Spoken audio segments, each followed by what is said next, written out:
Meus queridos irmãos, um bom dia a todos, graça e paz. Espero que todos estejam bem, revigorados, tendo uma boa noite de sono no dia anterior e prontos para nós continuarmos adorando a Deus através da sua palavra. Nós estamos aí estudando essa série, começando com Deus, iniciamos na semana passada e hoje, com a graça do Senhor, vamos continuar. Eu peço que você abra a sua Bíblia, por gentileza, em dois textos, nós vamos lê-los.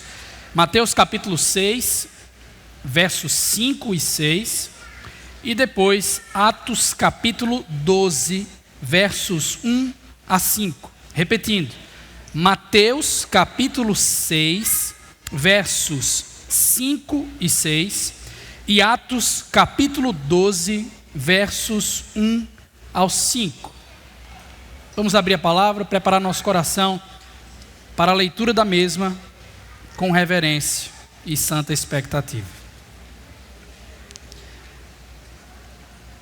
Mateus 6, verso 5 e 6, assim diz a palavra. E quando vocês orarem, não sejam como os hipócritas. Eles gostam de ficar orando em pé nas sinagogas e nas esquinas, a fim de serem vistos pelos outros. Eu lhes asseguro que eles já receberam sua plena recompensa. Mas quando você orar, vá para o seu quarto, feche a porta e ore a seu pai, que está em secreto. Então seu pai, que vê em secreto, o recompensará. Agora Atos capítulo 12, versos 1 ao 5. Assim diz o texto. Nessa ocasião, o rei Herodes prendeu alguns que pertenciam à igreja, com a intenção de maltratá-los, e mandou matar à espada Tiago, irmão de João. Vendo que isso agradava aos judeus, prosseguiu, prendendo também Pedro durante a festa dos pães sem fermento. Tendo-o prendido, lançou-o no cárcere, entregando-o para ser guardado por 4 escoltas de 4 soldados cada um. Herodes pretendia submetê-lo a julgamento público depois da Páscoa. Pedro, então, ficou detido na prisão. Mas a igreja orava intensamente a Deus por ele. Vamos orar. Senhor amado e querido, estamos na tua dependência mais uma vez. Eu e meus irmãos não temos condições e forças por nós mesmos para nos apropriarmos da tua palavra. Eu, como arauto do teu evangelho, não tenho condições por mim mesmo de proclamar a tua palavra e expor a tua sabedoria.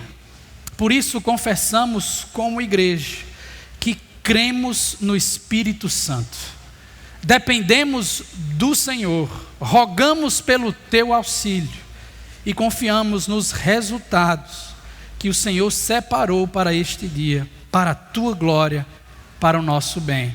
Te oramos assim, em nome do Senhor Jesus. Amém.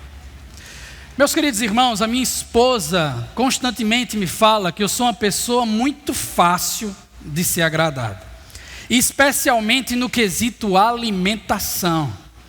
Embora eu não rejeite uma boa pizza, um hambúrguer artesanal, seguramente em minha dieta diária, na hora do almoço, preciso comer arroz e feijão. Porque para mim é uma dupla de sucesso, uma dupla de êxito, que não perde jamais a sua serventia e muito menos o seu sabor. Pois bem, certo dia, para me contrariar, ela disse: hoje você só pode escolher um dos dois para comer. Qual é que vai ser?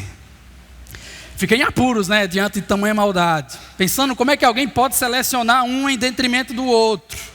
Feijão sem arroz não é feijão. Arroz sem feijão não é arroz. Tudo fica complicado, algo está errado. É Bochecha sem Claudinho, Leandro sem Leonardo, Vitor sem Léo, arroz sem feijão. Se você separa um do outro, complica, não dá certo. Bem, na nossa dieta espiritual, algo semelhante pode ser notado. Na semana passada, os irmãos ouviram sobre a importância da palavra de Deus nas resoluções de início de ano. A importância da leitura das Escrituras.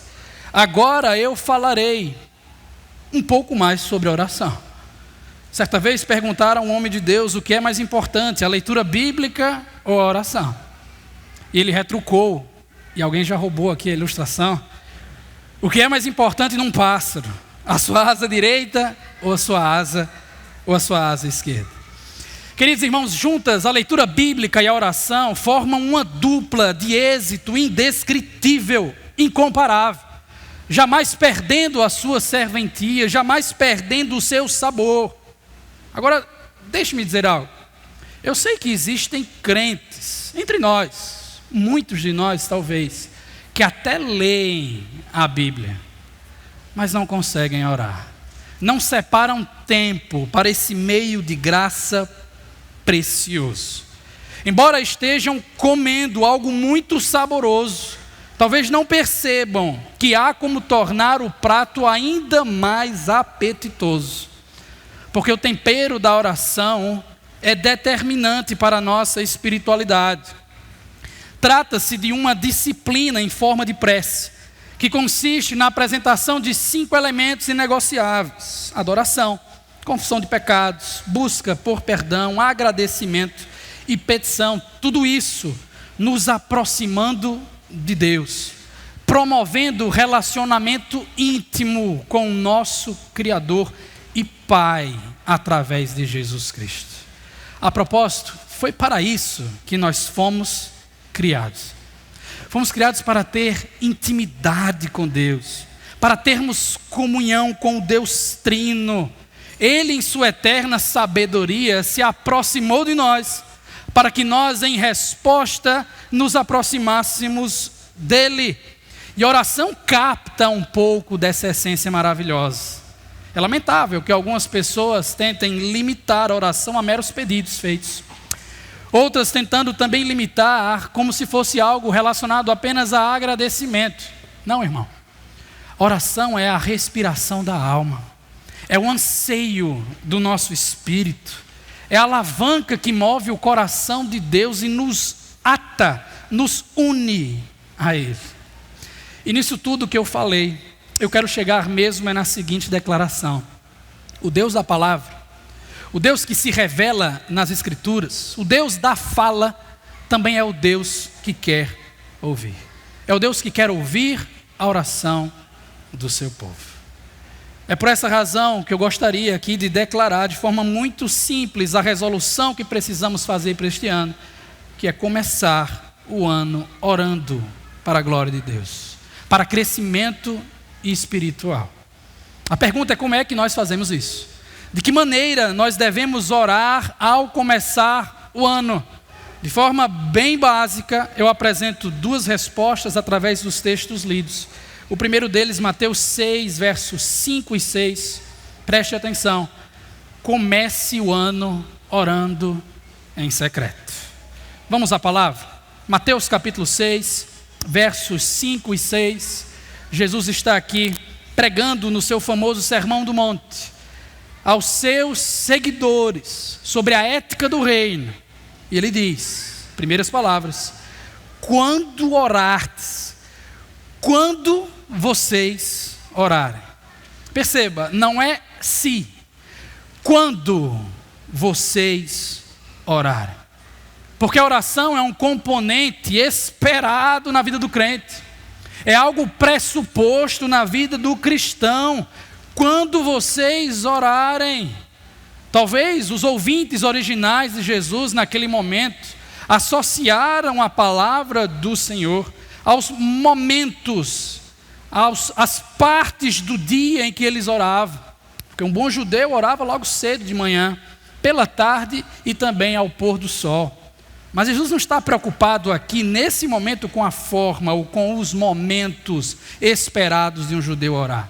Jesus está preocupado com a essência, a filosofia por trás da oração. É por isso que ele descreve dois grupos contrastantes entre si, ao lidar com essa disciplina espiritual: os seus seguidores, seus discípulos, e os hipócritas. A palavra original usada para os últimos, hipócrites, significa literalmente ator. Descreve alguém lá em sua origem no teatro grego, que utilizava máscaras para que assim não fosse aquilo que verdadeiramente é. O conceito permeia o Novo Testamento, ganha aprofundamento, mas o seu uso é metafórico, uma vez que normalmente em suas outras 17 aparições retrata uma pessoa não regenerada que enganava a si mesma, o sujeito que não é aquilo que aparenta ser. Bem, a diferença básica entre essas duas classes apresentadas por Jesus diz respeito à verdade e à falsidade. É por isso que a advertência é antecipada.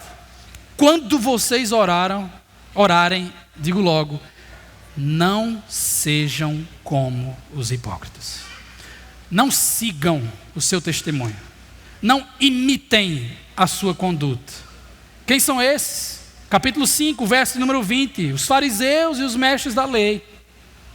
São eles, afirma Jesus, que gostam de ficar orando. Eles fazem isso em pé, nas sinagogas, nas esquinas. E não precisa ficar de cara feia ainda. Até aqui tudo bem. Não há nada de errado em orar de pé.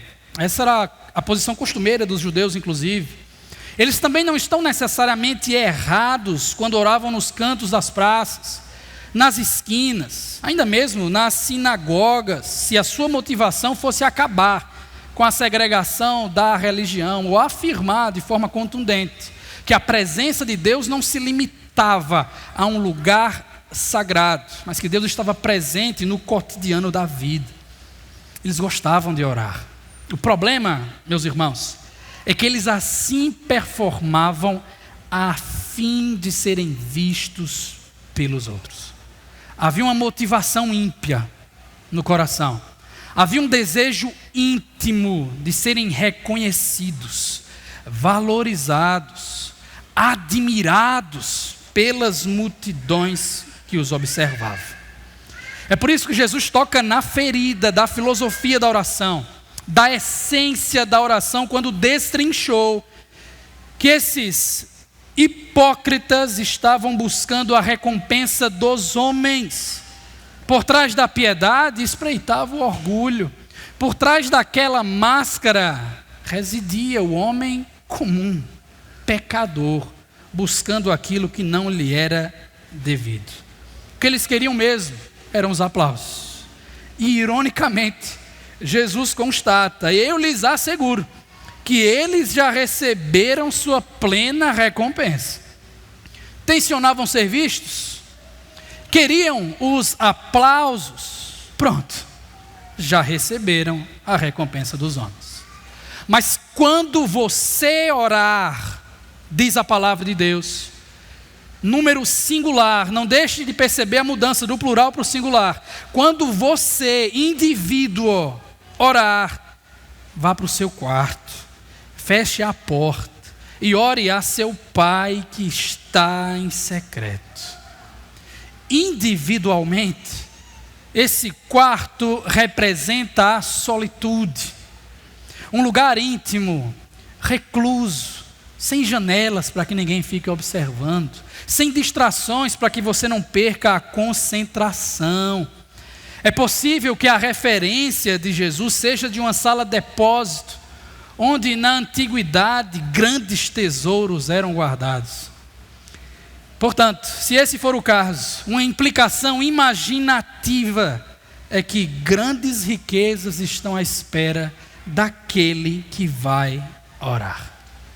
Não estamos falando de prata, não estamos falando de ouro, não é ore para ficar rico. Estamos falando, queridos irmãos, da comunhão com o próprio Deus. É por isso que o texto diz: então seu Pai, que vê em secreto, o recompensará. De maneira muito maior, de modo muito melhor do que com meros aplausos, recompensas dos homens. Eu pergunto, você crê nisso? Você acredita no que Jesus ensinou? Vamos destrinchar um pouquinho. Existem bênçãos, a Bíblia chama de galardões, presentes enormes, prometidos na oração secreta, com o quarto fechado e na presença de seu ninguém, porque em primeiro lugar, as máscaras caem na hora. Podemos enganar os nossos vizinhos, podemos enganar os nossos familiares, os nossos cônjuges, podemos enganar os crentes desta igreja, até mesmo o pastor, mas não podemos enganar a Deus.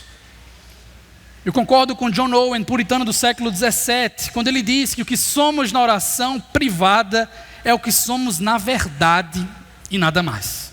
Ela é ou o melhor ou o pior de nossos períodos de tempo, na qual o princípio que predomina em nós se mostrará e agirá.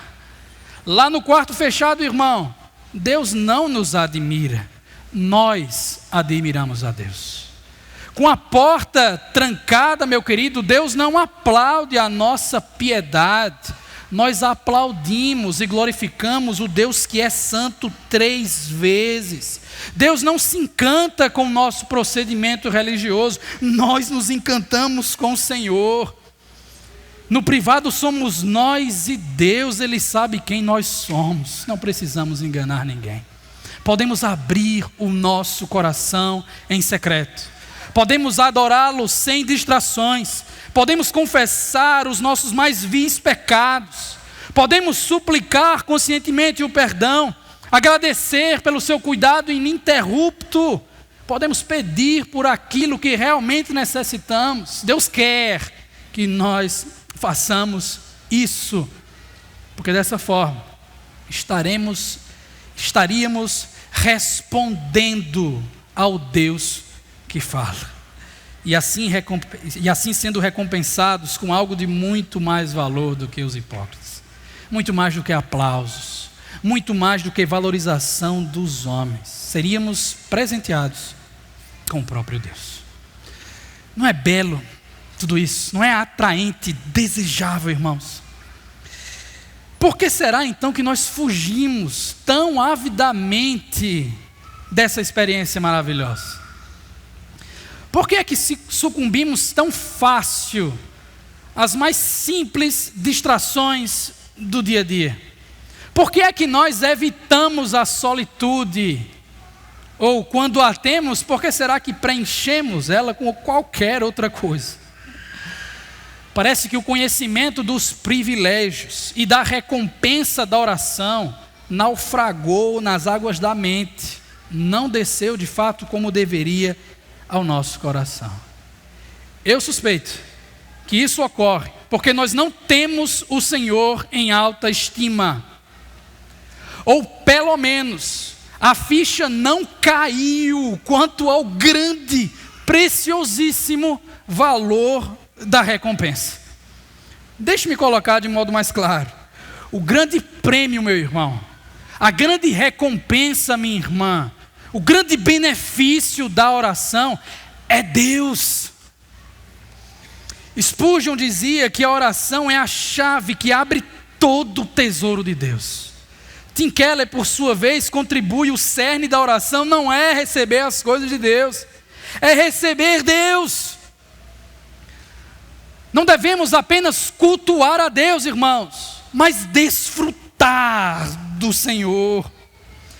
Tem gente por aí que é tão fissurada na ideia de um Deus exclusivamente transcendente, inacessível, distante, que perde a experiência de saber e de desfrutar que Deus nos quer pertinho, abraçados, seguros diante da sua presença. Como diz o nosso breve catecismo, o fim principal do homem é glorificar a Deus e gozá-lo para todo sempre. Esse sim é o grande presente da vida devocional. Ao sair daqui, portanto, não leia a Bíblia e ore para simplesmente cumprir uma agenda religiosa. Leia a Escritura, porque você encontra Deus nas páginas do cânon. Ore ao Senhor, porque você o encontra através da oração e pode desfrutar de intimidade. Você quer um relacionamento com Deus pleno? Você quer ser abençoado neste ano na presença do Altíssimo? Querido, comece o ano orando em secreto. Copie o exemplo de Jesus. Olhe apenas para Mateus e Marcos com muita atenção e veja quantas vezes Jesus se retirou para orar em secreto. A bênção de Deus na oração privada, o próprio Deus. O que não significa naturalmente que todas as nossas orações precisam ser secretas, e nem que só a bênção de Deus com o quarto trancado. Isso nos leva à segunda meditação. Posicione a sua Bíblia agora em Atos capítulo 12, versos 1 ao 5.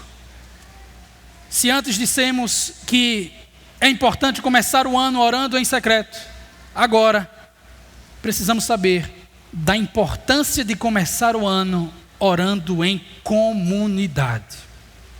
Atos 12, versos 1 ao 5.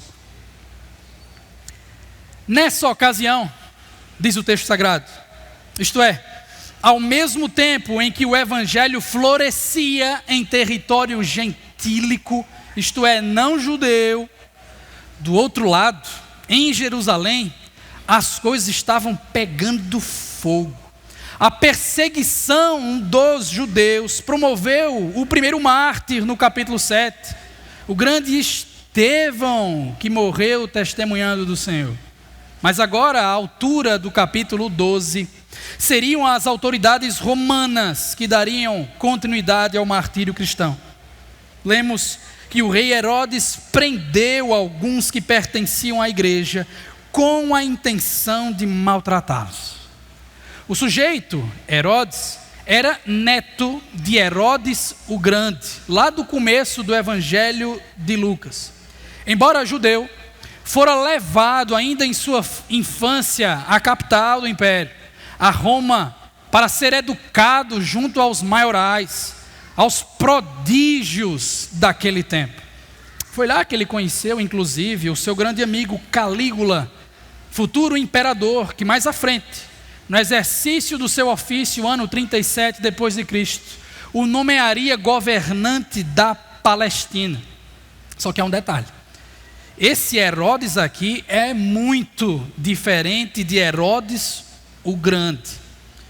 O último gostava de ficar se envolvendo em confusão.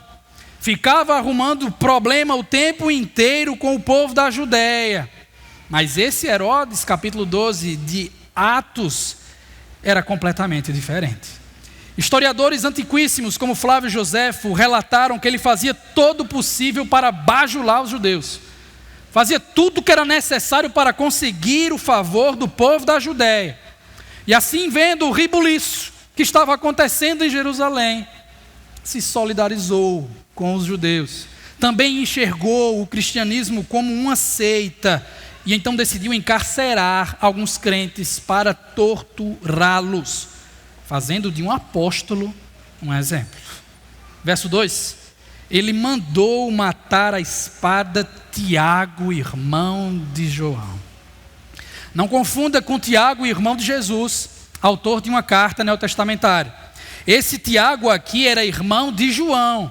Juntos foram apelidados por Jesus de filhos do trovão.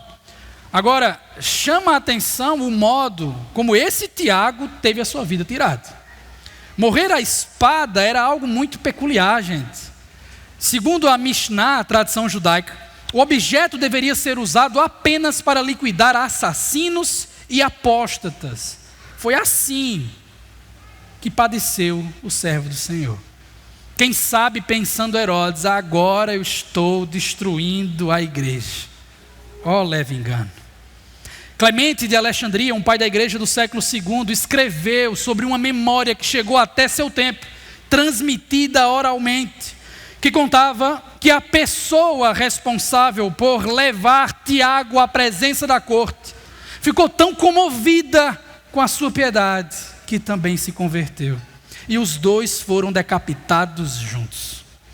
Com essas ocorrências, imagina-se, os inimigos do evangelho ficaram em festa. E Herodes, que não era besta, olhe para o texto, vendo que isso agradava os judeus, prosseguiu, prendendo também Pedro durante a festa dos pães sem fermento. Tendo-o prendido, lançou-o no cárcere, entregando-o para ser guardado por 4 escoltas de 4 soldados cada uma. Herodes pretendia submetê-lo a julgamento público depois da Páscoa, porque em time que está ganhando não se mexe. Então o governante foi do menor para o maior. Não bastando o piedoso Tiago, ele capturou Pedro, líder da igreja, considerado por alguns até mesmo a pedra da igreja, tencionando executá-lo. E aqui é curioso, irmãos, como foram grandes os esforços para que Pedro não escapasse da prisão. Se você é um bom leitor do livro de Atos, vai se lembrar que lá no capítulo 5, verso 19, Pedro escapou de uma prisão, quando inexplicavelmente as portas simplesmente se abriram. Herodes aqui pensou, dessa vez não vai acontecer novamente. É por isso que 16 soldados guardariam o lugar, se revezando em olhar sem parar para o apóstolo Pedro, se certificando de que ele não iria fugir. Para piorar a situação, o verso de número 6 nos adianta que as 2 mãos do apóstolo foram algemadas, as 2 outras mãos de outros soldados. É uma situação mais do que impossível de ser mudada, concordo? Não há para onde fugir, Pedro está preso. É assim que o verso de número 5 inicia. Pedro ficou detido na prisão. E agora, será que há saída para isso? Será que o apóstolo também iria morrer como Tiago? Preste atenção e leia com santa expectativa o que o Senhor pode produzir. Mas a igreja orava intensamente a Deus por ele. A igreja orava intensamente por ele. No original, a ação descrita, por ser um particípio presente, carrega a força de continuidade. Não era uma oração por Pedro, não eram 2 orações por Pedro, não eram breves palavras, era oração incessante e fervorosíssima. A igreja orava intensamente a Deus pelo apóstolo Pedro. Esse advérbio só foi usado uma vez ou outra pelo escritor Lucas, quando da oração agonizante de Jesus Cristo no jardim do Getsêmani, quando o seu suor parecia sangue. Essa é uma oração, querido irmão, de joelho dobrado. Essa era uma oração de lágrima descendo dos olhos. Essa era uma oração de clamores a Deus em alta voz. Senhor, não temos o que fazer. Deus, não há saída, o nosso irmão vai morrer. Perderemos o nosso líder se isso acontecer. Te pedimos por amor ao teu nome, livra ele do martírio. De acordo com o comentarista, de um lado temos um rei exercendo a sua autoridade política para prender e humilhar Pedro em uma prisão pública. Do outro temos a igreja, ainda em casa particular, apelando através de simples orações fervorosas à autoridade divina, ao Rei dos Reis, pela libertação de Pedro e sua vindicação. Quem será que ganhou? Os irmãos sabem muito bem o resto da história. O Deus do impossível operou mais um milagre. Pedro saiu contra todas as apostas daquela prisão. Se dirigiu depois para se encontrar com a igreja, que, olha que interessante, verso 12, ainda estava reunida, talvez orando. A coisa foi tão extraordinária, tão longe do comum, que ninguém conseguia acreditar. Verso de número 15. Esse é o momento que alguns podem chegar aqui e pronunciar o famoso chavão. Esse é o poder da oração. Mas não é por esse caminho, irmãos, que nós devemos andar. Esse é o poder de Deus, operando em resposta à oração comunitária do seu povo. Preste atenção, não despreze o que Deus pode fazer através dos nossos joelhos dobrados. Eu sei que muitos dos que estão aqui são respostas de oração. Filhos cujas mães dobravam os joelhos, clamavam ao Senhor por salvação. Muitos de nós aqui fomos mencionados em oração desta igreja, e Deus nos alcançou. Eu mesmo, irmãos, fui alvo de oração de uma irmã que hoje, pela graça de Deus, é membro desta igreja. Ela orava com a sua igreja. Ela pedia a Deus, segundo os seus relatos, em lágrimas, com joelhos dobrados: Senhor, alcança Lucas, manifesta a tua graça para ele. E Deus venceu, irmãos. Esse é o poder de Deus, operando em resposta à oração comunitária do seu povo. O príncipe dos pregadores, Charles Spurgeon, foi alguém muito usado pelo Senhor. Em seu tempo, século XIX, Deus alcançou milhares e milhares de pessoas através do seu ministério. Certa vez, um de seus admiradores o perguntou: vem cá, qual é o teu segredo? Como é que você faz para a sua igreja estar lotada, para tanta gente se converter? A resposta dele poderia ser: eu fiz o curso de oratória, eu sou bom em teologia, eu sou desenrolado com as palavras. Mas não, ele respondeu: a minha igreja ora por mim. Eu sei, meus irmãos, muitos de nós passam por densas trevas do lado de cá. A igreja sofre, a igreja completa os sofrimentos de Cristo. Perdas colossais nós enfrentamos, tristezas terríveis, sofrimentos agudos. O vale da sombra da morte não é distante da casa de muitos de nós. Mas veja, contemple, ainda estamos aqui. Ebenezer, até aqui nos ajudou o Senhor. Não é porque nós somos fortes, não é porque somos super crentes, é porque, dentre outras coisas, Deus ouve a oração do seu povo. É porque a nossa igreja ora por nós. No luto que você está passando, a sua igreja ora por você. No desespero do desemprego, do abandono da família, a sua igreja ora por você. Na situação impossível, com 16 soldados romanos te observando, a sua igreja ora por você. Não porque queremos fugir da realidade, não porque simplesmente somos místicos, loucos. Não, irmãos, nós oramos, mesmo contra todas as apostas, porque cremos que Deus é capaz de fazer infinitamente mais do que nós pedimos ou pensamos, de acordo com o seu poder que atua em nós. A Ele seja a glória na igreja em Cristo Jesus por todas as gerações, para todo sempre. Amém. É por isso que eu quero desafiá-lo hoje a começar este ano orando em comunidade. Oração constante, oração fervorosa no seio da igreja do Senhor. Para isso não precisamos de momentos específicos, não se preocupe com isso. Para isso nós não precisamos nem mesmo de um culto de oração. E me entenda bem, alguns anos atrás, numa igreja que eu participei, fiquei incomodado, porque o evangelho não era pregado em todas as reuniões. E indaguei um dos líderes: por que nós não pregamos o evangelho aqui? E a resposta que muito me decepcionou foi: pregação do evangelho apenas no sábado. No sábado temos um culto evangelístico. Passando o tempo percebi que toda pregação tem que ser evangelística, que todo culto precisa ser evangelístico. É a mesma coisa com a oração, irmão. Todo culto é culto de oração.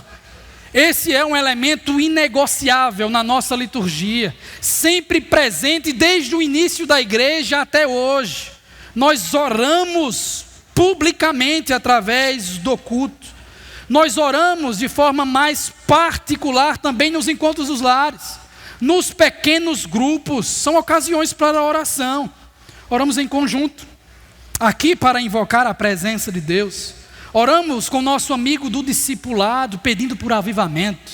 Oramos com nosso irmão, amigo chegado, confessando os nossos pecados. Oramos no pequeno grupo pelo missionário transcultural. Oramos aqui pelo irmão doente, pelo irmão em sofrimento. Oramos por santificação. Oramos, Maranata, vem Senhor Jesus. E sabe o melhor de tudo isso? Deus nos ouve. O Deus da palavra, o Deus que se revela nas Escrituras, quer ouvir seu povo. É por essa razão que orações em comunidade estão por toda parte da Bíblia. Elas são imprescindíveis. Deus quer que o ajuntamento dos santos ore. E isso é verdade, principalmente em relação à nossa primeira igreja, a nossa casa. Você tem orado com a sua família, meu irmão? Tem separado um tempo devocional para a oração, minha irmã, com seus filhos? Conselhos práticos, tá, gente? Coisa bem simples.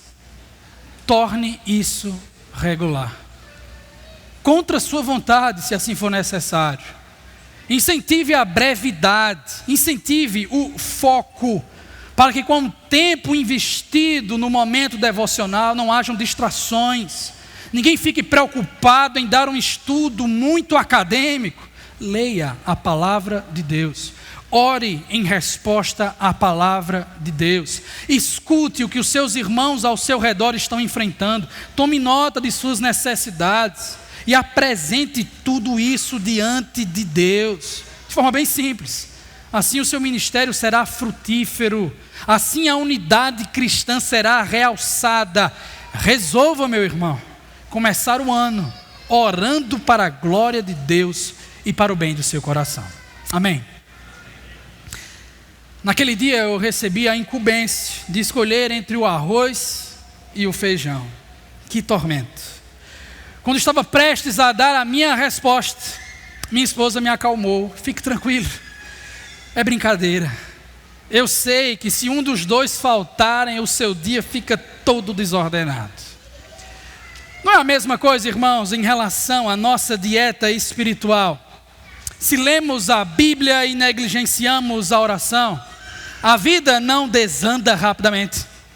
Bem, para nos reorientar, podemos mais uma vez olhar para o exemplo supremo de Jesus, aquele que sabia o momento exato de se retirar aos montes, de acordar de madrugada, de despedir as multidões para o famoso quarto e então orar a seu Pai. Esse é o Deus Jesus Cristo que na cruz também orou: Deus meu, por que me abandonaste? Jesus começava com oração privada, mas esse é o mesmo Cristo que também levava Pedro, Tiago e João para orarem em conjunto. Esse é o mesmo Jesus que ensinou a oração mais sublime de todas, plural: Pai Nosso. Foi por causa do seu belíssimo testemunho que a igreja de Atos perseverava unânime na oração.